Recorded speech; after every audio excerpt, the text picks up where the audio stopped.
John பிரீட்டோ ஆரம்பிச்சிருக்காருன்னு நினைக்கிறேன். உங்களுக்கு நிறைய பொறுப்புகள் இருக்கு. நீங்க கல்வி, வேலை வாய்ப்பு, இது ரெண்டுமே முழுசா புரியாத வார்த்தைகள். கல்விங்கிறது புத்தகத்தை படிச்சா மட்டும், டிகிரி வாங்கிட்டா மட்டும் அந்த கல்வி நமக்கு கிடைச்சிடுறது இல்லை. வெறும் அந்த டிகிரியை மட்டும் வச்சுக்கிட்டு எனக்கு டிகிரி எந்த வகையிலையும் உதவி செய்யல அப்படின்னு ஒரு காமராஜர் வந்துட்டு போறா. டாக்டர் அப்துல் கலாம் இந்தியாவுடைய முதல் குடிமகனானார். அவர் அவ்வளவு படிச்சவரா இருந்தும் மாணவர்கள் பின்னாலேயே தான் சுத்தினார். அவர் வந்து ஏன்னா இந்தியா அங்கதான் இருக்கு. நீங்க எடுத்துக்கிட்ட ஒரு முயற்சி டாக்டர் ஏபிஜே அப்துல் கலாம் அவங்க எடுத்துக்கிட்ட முயற்சி. அவர் எப்படிப்பட்ட ஞானி அப்படின்னா, எனக்கு அப்துல் கலாம்னா யாருன்னே தெரியாதுங்க. சென்னைக்கு வந்தப்போ கூட சும்மா நைட்ல அப்படியே டிவியை நோண்டிட்டு தெரியும் அவர் ஒரு சயின்டிஸ்ட். அப்ப அவர் கொண்டு போய் பிரசிடென்ட் ஆக்குறாங்க. எடப்பாவி அவர் பாட்டுல விஞ்ஞானி நல்லா இருந்தாரு, ஏன்டா பிரசிடென்ட் ஆகுறீங்க? இவ்வளவுதான் அவர் மேல நமக்கு இருந்த ஒரு அறிவு. அவரை பற்றி ஒரு குறிப்பும் தெரியாது. நைட் ஒரு 11 மணிக்கோ 10 மணிக்கோ சேனலை போட்டுக்கிட்டே போறோம். ஒரு சேனல்ல போடுறான் டாக்டர் ஏபிஜே அப்துல் கலாம் அவர்கள் மரணம் அப்படின்னு. இவன் ஏதோ தமாஷா போடுறான் போல இருக்குன்னு அடுத்து போடுறான். எந்த சேனல்லையுமே வரல. ஆனா பக்குன்னு இதயத்துல ஒரு சுருக்குன்னு குத்துது.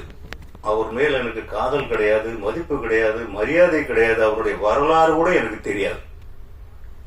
ஒரு அட்டாக்கிங் கொடுத்தாரு பாத்தீங்களா, அவன் தான் தலைவன்.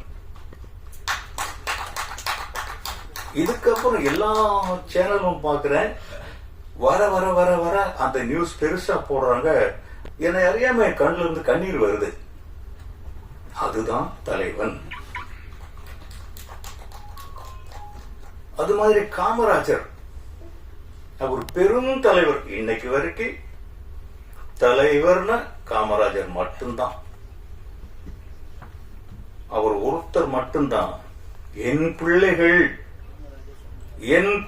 தான் அவர் சொல்லுவார். என் பிள்ளைங்க, என் பசங்க படிக்கணும்டா அப்படின்னு சொன்னவர் அவர் ஒருத்தர் தான். இன்னைக்கு இருக்கிற அமைச்சர்கள், அரசியல்வாதிகள் எல்லாருக்கும் எவ்வளவு சொத்து மதிப்பு இருக்கு, காமராஜருக்கு எவ்வளவு இருந்தது. 4 கதர் வேட்டியும் 55 ரூபாய் பணமும் இருந்ததுன்னு சொல்லுவாங்க. அந்த ஒரு தலைவர். அந்த வயசுல எனக்கு ரொம்ப பிராயம், இளம் பிராயத்திலேயே 6th ஏதோ படிச்சுட்டு இருக்கும் போது அவர் மேல் ஒரு ஈர்ப்பு வருது. அவர் மேடையில் நின்று கலைஞர் மாதிரி அடுக்குமொழியில பேசுறவரும் இல்ல, வாஞ்சிநாதன் மாதிரி வீரவசனம் பேசுறவரும் இல்ல, நடிகர் திலகம் சிவாஜி கணேசன் மாதிரி அடுக்குமொழி பேசுறவரும் இல்ல. ரொம்ப சொற்பமா, ரொம்ப ரொம்ப காலை நீட்டி உட்கார்ந்துட்டு ரொம்ப எளிமையா பேசுவார். அவர் எப்படி அந்த சின்ன குழந்தையான என்ன இருந்தார். அதுதான் தலைவன். இன்னைக்கு ஹீரோக்கள்லாம், இன்னைக்கு தலைவர்கள்லாம் அலங்காரம் பண்ணிக்கிறாங்க, மேக்கப் பண்ணிக்கிறாங்க, வெளியில வர்றாங்க, என்னென்னமோ நடக்குது. அது நமக்கு தேவையில்லாத ஒரு விஷயம். இந்த பணியை டாக்டர் அப்துல் கலாமும் கர்ம வீரர் காமராஜரும் செஞ்ச பணியை நம்ம ஜான் பிரீட்டோ கையில் எடுத்திருக்கார். இத ஒரு செவ்வனே செஞ்சிட்டாருன்னா, நாமெல்லாம் முடிஞ்ச அளவுக்கு சப்போர்ட் பண்ணி செய்ய வச்சுட்டோம்னா, இதை விட ஒரு சீர்திருத்தம் தேவையே இல்லை. இன்னைக்கு கல்வியினால மட்டும்தான் இந்தியா சுபிட்சம் பெற முடியும். கல்வி இனிமேல் அடுப்படியில தோசை சுட கூட போக முடியாது. பொண்டாட்டி நிமிர்ந்து பேச முடியாது. அவ்வளவு தூரம் கல்வியினுடைய ஆழம் வந்துருச்சு. கல்வி கற்காமலே எல்லார்கிட்டையும், எல்லா தொழிலாளர்கள்கிட்டையும் கல்வி அறிவு போயிடுச்சு. அறிவு வளர்ந்துருச்சு, மீடியாக்கள் வளர்ந்துருச்சு. மொபைல் ரொம்ப பெரிய சாதனையும் பண்ணுது, அதை விட பெரிய வேதனையும் தருது.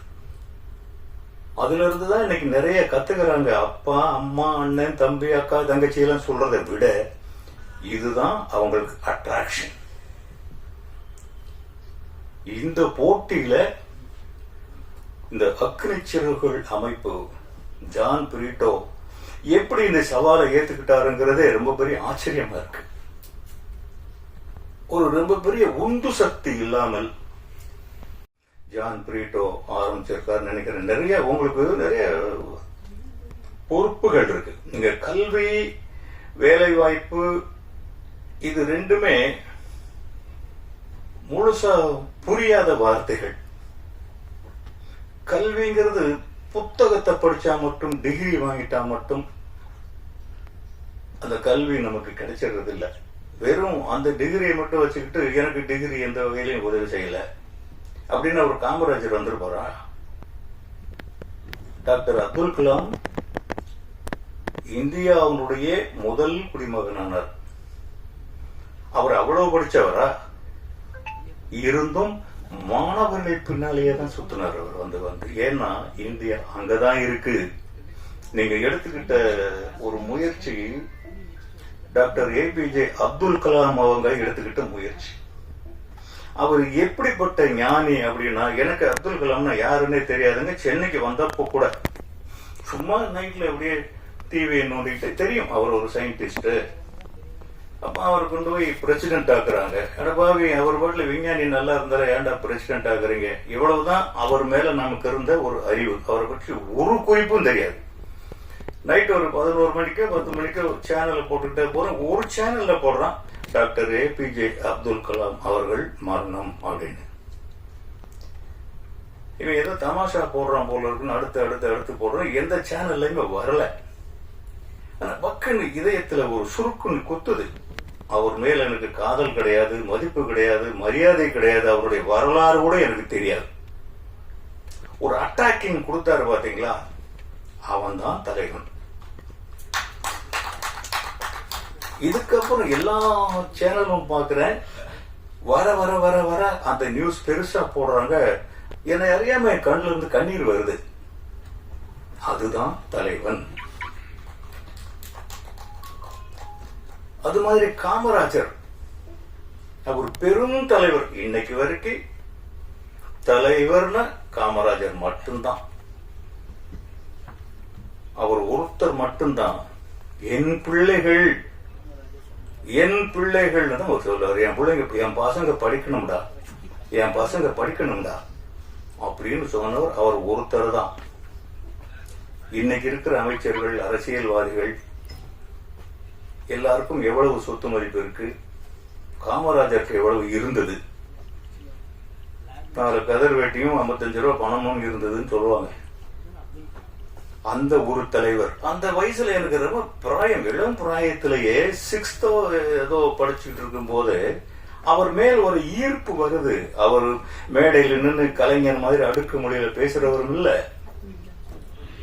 வாஞ்சிநாதன் மாதிரி வீரவசனம் பேசுறவரும் இல்ல, நடிகர் திலகம் சிவாஜி கணேசன் மாதிரி அடுக்குமொழி பேசுறவரும் இல்ல. ரொம்ப சொற்பமா, ரொம்ப காலை நீட்டி உட்கார்ந்துட்டு ரொம்ப எளிமையா பேசுவார். அவர் எப்படி அந்த சின்ன குழந்தையான என்ன இருந்தார். அதுதான் தலைவன்.